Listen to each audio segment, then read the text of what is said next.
Assalamualaikum warahmatullahi wabarakatuh. Alhamdulillah hamdan katsiran thayyiban barakan fihi kama yuhibbu rabbuna wa yarda. Asyhadu an la ilaha illallah wahdahu la syarikalah wa asyhadu anna Muhammadan abduhu wa rasuluh alladzi la nabiyya wa rasula ba'da. Baik anak-anak semuanya, gimana kabarnya? Kelas 4 ya, kelas 4. Sekarang kita telah sampai ke bab 2. Bab 2 yaitu ini bab 2 kita sampai awal perintah dakwah jahriyah. Apa itu jahriyah? Terangan. Kemarin masih ingat kan? Bab 1 kita membahas dakwah sirriyah, yaitu sembunyi. Sekarang kita akan membahas tentang dakwahnya Nabi secara terang-terangan. Nah, ini lihat. Yang pertama, Nabi Muhammad SAW itu diperintahkan dakwah secara terang-terangan, yaitu berkaitan dengan turunnya firman Allah Subhanahu wa taala yang terdapat dalam surat Asy-Syu'ara. Ya, perhatikan. A'udzubillahi minasyaitonirrajim wa anzir ashiratakal aqrabin. Jadi Allah Subhanahu wa taala berfirman, dan berilah peringatan kepada keluargamu yang terdekat. Ini mulai diperintahkan untuk terang-terangan.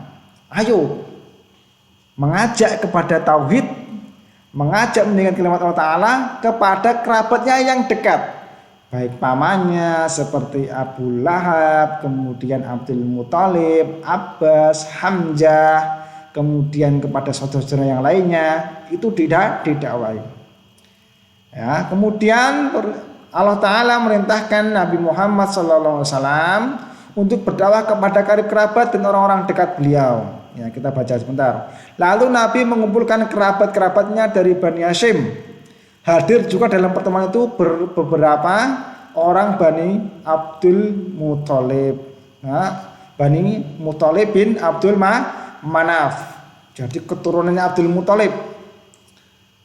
Ya, bin Abdul Manaf. Jumlah mereka seluruhnya sekitar 45 orang. Jadi ketika itu Rasulullah SAW ketika awal diperintahkan untuk dakwah secara terang-terangan, apa? Jadi orang-orang dikumpulkan dari keturunan Bani Abdul Muthalib bin Abdul Manaf, dikumpulkan di suatu gunung. Kemudian Rasulullah SAW mengatakan, wahai kaum Quraisy, seandainya saya mengabarkan akan datang gerombolan pasukan akan menyerang penduduk Mekah, apakah kalian percaya? Seperti itu. Ya, percaya, karena selama ini kamu itu bukan orang yang pembohong. Orang Quraisy waktu itu, kerabat-kerabatnya Nabi Muhammad SAW yang masih musyrik mengatakan kamu itu bukan orang pembohong. Kemudian Rasulullah SAW apa? Berbicara. Nih, sebelum Rasulullah berbicara dan menyampaikan dakwah kepada mereka, Abu Lahab, salah seorang paman Rasulullah, mendahulunya dengan melontarkan ancaman kepada Rasulullah SAW. Beliau pun diam dan tidak mengutarakan sepatah kata pun dalam pertemuan itu. Kemudian Rasulullah SAW mengundang mereka untuk kedua kalinya dan menyampaikan dakwah. Demi Allah tidak ada Tuhan yang hak selainnya. Ya, jadi ketika Rasulullah SAW setelah menyampaikan tadi berita tadi, bukan orang yang bohong, kemudian Nabi SAW apa? Mengatakan, apakah kalian percaya dengan Tuhan yang satu? Nah, jadi intinya Rasulullah SAW mengajak dakwah ke kalimat tauhid. Kemudian pamannya Nabi marah, yaitu Abu Lahab. Nanti turun ayatnya, nanti dibahas di akhir-akhir insya Allah tentang binasanya Abu Lahab. Kemudian kita baca lagi ini. Kemudian Rasulullah SAW mengundang mereka untuk kedua kalinya dan menyampaikan dakwah.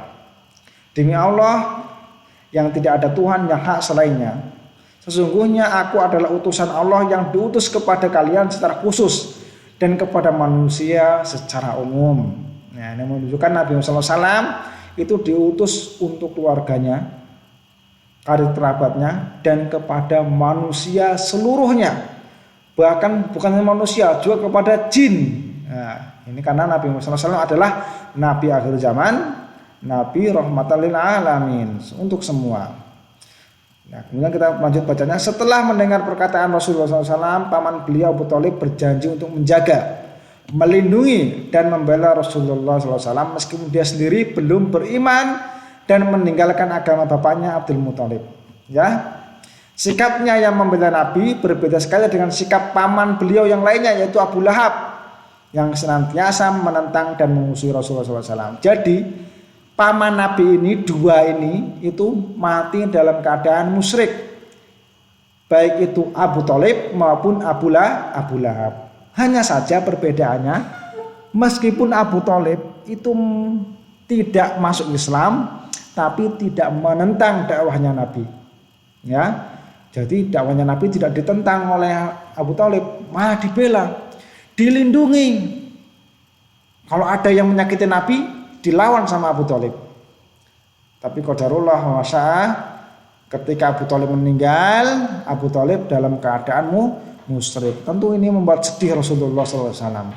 Ya, membuat sedih.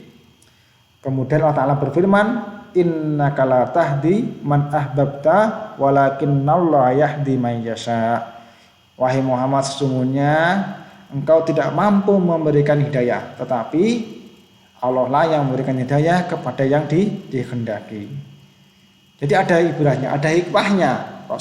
Abu Thalib tidak masuk Islam, tapi tetap membela Nabi. Berbeda dengan Abu Lahab. Meskipun paman Nabi, saudara ayahnya Nabi, tetapi Abu Lahab mencela Nabi, memusuhi Nabi. Bahkan istrinya pun ikut memusuhi Nabi Muhammad SAW. Tentu keduanya masuk ke dalam neraka. Hanya saja pasti hukumannya lebih berat Abu Lahab.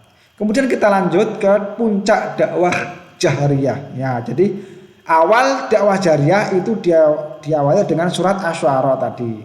Puncak dakwahnya itu berkaitan, puncak dakwahnya adalah terdapat dalam surat Al-Hijr ayat 94. Perhatikan ini anak-anak semua. Fasda bima tu'maru wa'arid anil musyrikin. Maka sampaikanlah olehmu secara terang-terangan segala yang apa diperintahkan kepadamu dan berpalinglah dari orang-orang musyrikin. Wa'arid anil musyrikin. Berpalinglah. Fasda bima tu'maru.